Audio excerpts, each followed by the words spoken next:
This is what happens when two barge ships pass each other in the intercoastal waterway. Please, if you ever find yourself in this situation, don't make the mistake and let your kids stay in the water because it can be really dangerous. And that goes for even if it's just one barge passing, but you get a double whammy when two go by at the same time.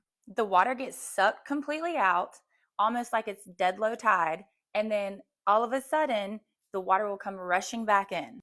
You can see my husband running to help these people's boat. This is not even our boat. All the water's getting sucked out, so all the boats are going with it. It was almost going to run into our boat, so he went in and put all of his body weight on the anchor to try to get the boat to stop moving.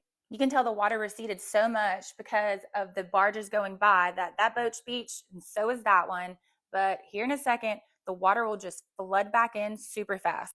Now, we learned the hard way when it was dead low tide a few boat trips ago, and when it was dead low tide and rushed back in, it created more of a suction. And actually, one of our friends got sucked up in the current and was basically thrown 100 yards. She had sand all over her. She was scraped up. She couldn't stand up because it was such an intense current that swept back in after the barge went by. No, the water kept receding and coming back in a bunch more times. So don't think just because once it recedes and then barrels back in that it's all done.